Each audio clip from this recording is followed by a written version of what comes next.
નરેન્દ્રભાઈ અને અમિતભાઈ શાહનો હનુમાન છું જોઈ હું નરેન્દ્રભાઈ અને અમિતભાઈ શાહનો હનુમાન છું જોઈ વાંકાનેરના ધારાસભ્ય જીતુભાઈ સોમાણીના બેબાક બોલ સામે આવ્યા છે કે મારે વિધર્મીઓના મત જોતા નથી, હું નરેન્દ્રભાઈ અમિત શાહનો હનુમાન છું. હું નરેન્દ્રભાઈ અને અમિતભાઈ શાહનો હનુમાન છું જોઈ આ વિડીયો જ્યારે વાયરલ થઈ ગયો ત્યારે એમણે જાણે કે પોતાને બ્રહ્મ જ્ઞાન લાદ્યું હોય એમ હું આ બાબતે કાયદેસરની કાર્યવાહી કરવાનો છું. કોંગ્રેસ કાર્યકરોએ મારો ચીટિંગ કરીને વિડીયો ઉતાર્યો છે, હું તો મજાક કરતો હતો. ધારાસભ્ય કક્ષાના વ્યક્તિ અને ફાયર બ્રાન્ડ નેતાની છાપ ઊભી કરવા માટે જે કાંઈ એમણે કર્યું હોય અથવા તો વાંકાનેર તાલુકા જિલ્લા પંચાયતમાં જે રીતે ભાજપનો રકાસ થયો છે, પોતાની ઉપર ઠીકરું ન ફૂટે એટલા માટે જો એમણે આવું કર્યું હોય તો અત્યારે તો એવું લાગી રહ્યું છે કે જીતુભાઈ તમે અત્યારે આ વાયરલ વિડીયોના ચક્કરમાં 100% ફસાઈ ગયા છો. રાજકોટના કોંગ્રેસી કાર્યકરોને પેંડા વેચવા પડે એવી સરસ મજાની ખુશખબર ગુજરાત પ્રદેશ કોંગ્રેસના પ્રમુખ અમિત ચાવડાએ જે ચિંતન બેઠક મંથન કર્યું છે એ મંથનની અંદર આરએસએસ ની આ તો ચાલ છે. આમ આદમી પાર્ટીના કારણે અમે હાર્યા, આમ આદમી પાર્ટી ભાજપની બી ટીમ છે જેવા અનેક બહાનાઓ કાઢીને કોંગ્રેસી કાર્યકરોને આગેવાનોને ક્લીન ચીટ આપી દીધી છે. ક્લીન ચીટ આપવા પાછળનું કારણ એમનું ફક્ત ને ફક્ત એટલું હોઈ શકે કે આવનારી વિધાનસભાની ચૂંટણી સુધી પોતાનું પ્રમુખ પદ પણ ટકી રહે. જે આરએસએસે ડિઝાઇન બનાવી અને ડિઝાઇનના ભાગ સ્વરૂપ ઇન્ડિયા અગેન્સ્ટ કરપ્શન મૂવમેન્ટ રૂપે આ આમ આદમી પાર્ટીનો જન્મ થયો. નમસ્કાર, હું છું કુમાર અને આપ જોઈ રહ્યા છો ઇવનિંગ પોસ્ટ ન્યૂઝ. જો આપને અમારા અહેવાલો ગમતા હોય તો ઇવનિંગ પોસ્ટ ચેનલને લાઈક કરો, શેર કરો, સબસ્ક્રાઇબ કરો. વાંકાનેરના ધારાસભ્ય જીતુભાઈ સોમાણીએ પોતાના એક વિડીયોમાં જે રીતે કોંગ્રેસના કાર્યકરને કોંગ્રેસને જ મત આપજો, ભાજપને મત આપવાનો નથી, બાકી બધું પાણી છોડવાનું ને આ તે બીજા બધા કામો એ હું કરી નાખીશ, બહુ બિંદાસ રીતે તેઓ બોલી રહ્યા છે. અને પછી જ્યારે આ વિડીયો વાયરલ થઈ ગયો ત્યારે એમને બ્રહ્મ જ્ઞાન લાગ્યું એમ હવે એ પોતે પોતાનું એક નવો પણ વિડીયો જાહેર કર્યો છે કે મારે મત જ જોતા નથી. પહેલા તો જે વ્યક્તિએ વિડીયો બનાવ્યો એ સાંભળો.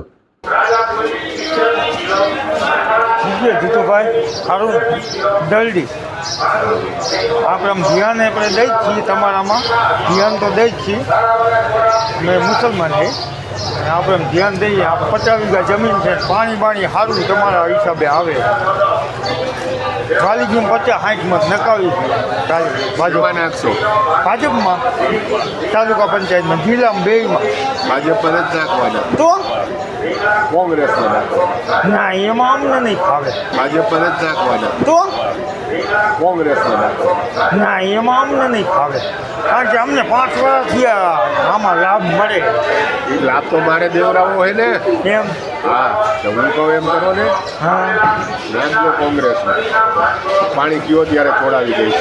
કાંઈ વાંધો નહીં, બસ ઈથી આપણે કાંઈ વધારે ન જોવે, છોડાવી દઈશ પાણી.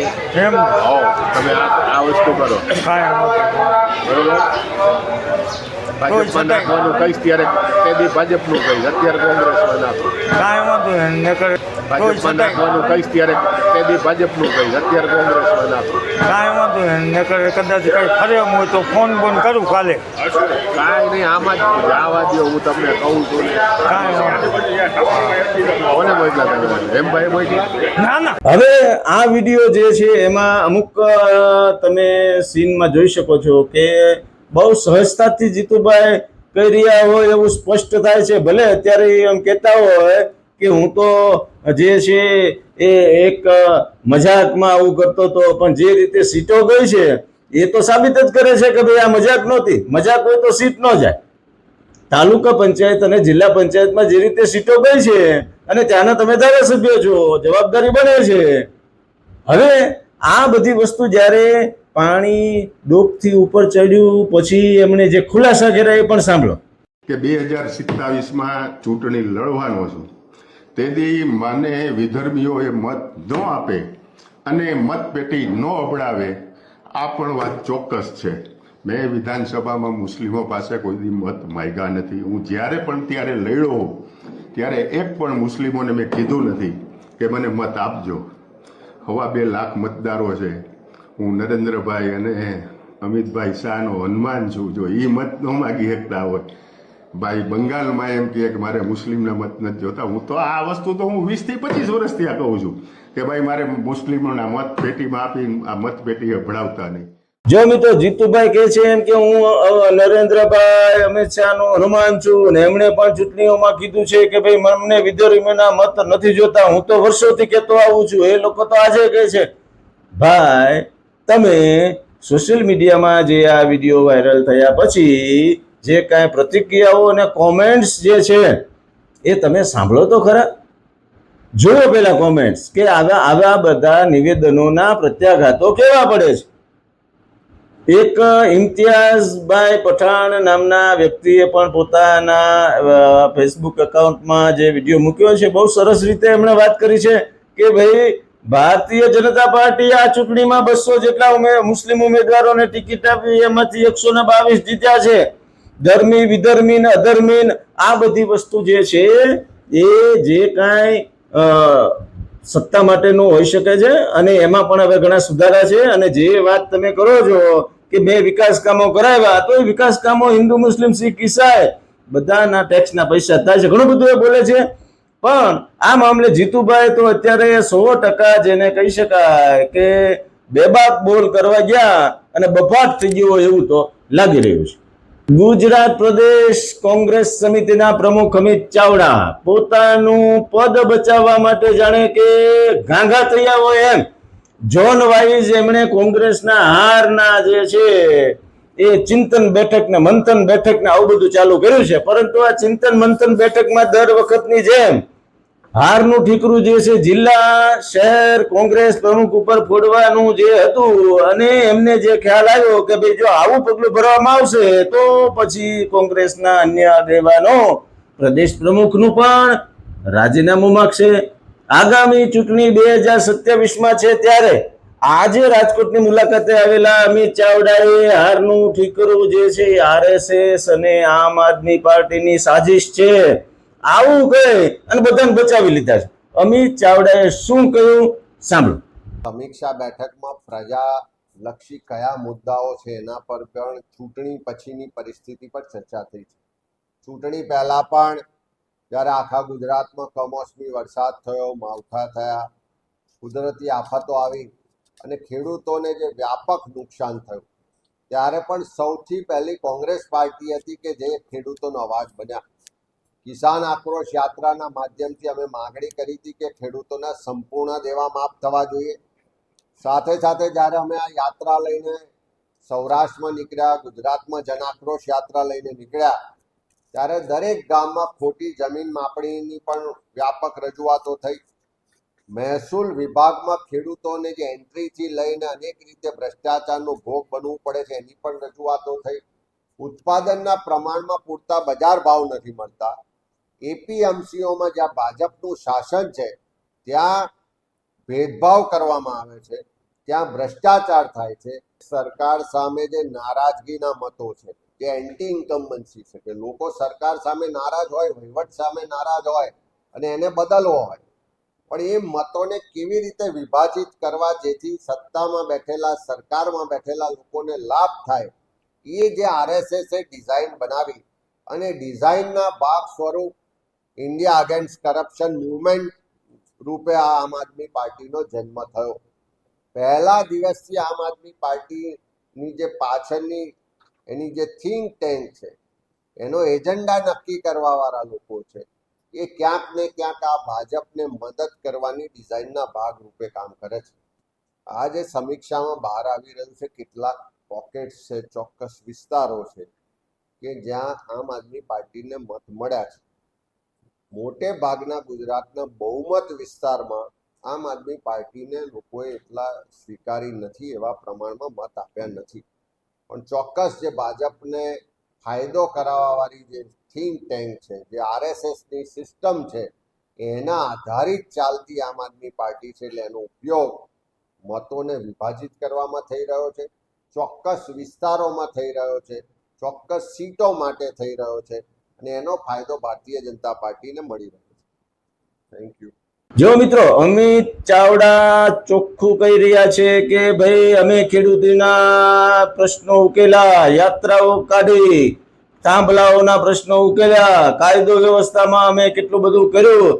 અરે ભાઈ, આ બધી વસ્તુ તમે કર્યું છે તો પછી તમને મત આપવામાં આવતા કેમ નથી? તમારા હારેલા ઉમેદવારના બધાના મતની સંખ્યા તમે જુઓ.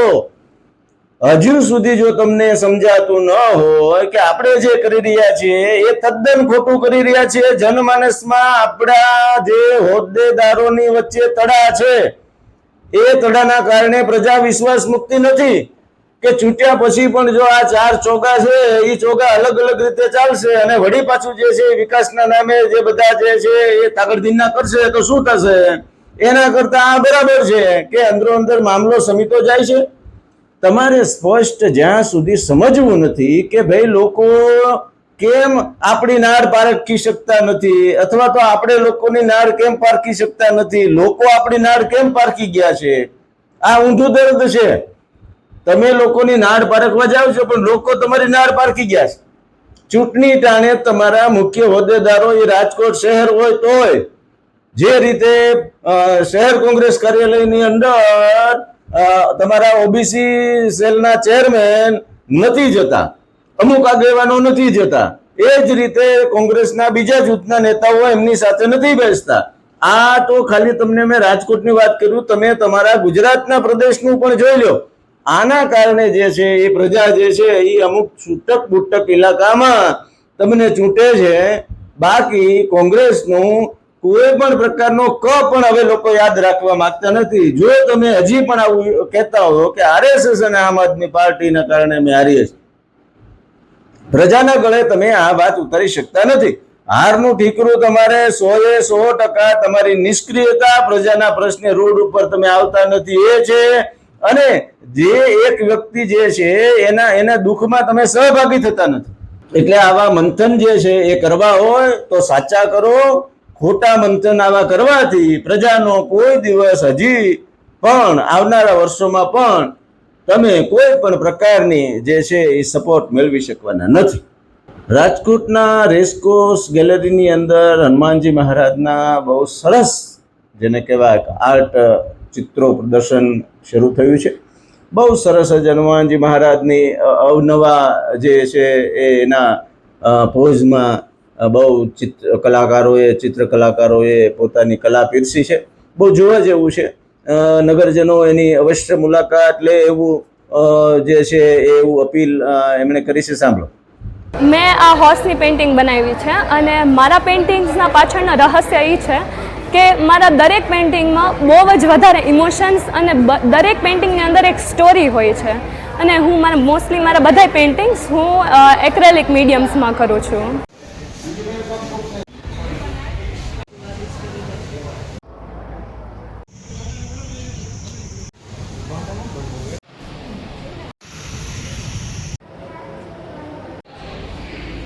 મિત્રો, રાજકીય લેવલના 2 સમાચાર આજના દિવસના ઉડીને આંખે વળગે એવા હતા જેને આપણે સમાવેશ કર્યો છે.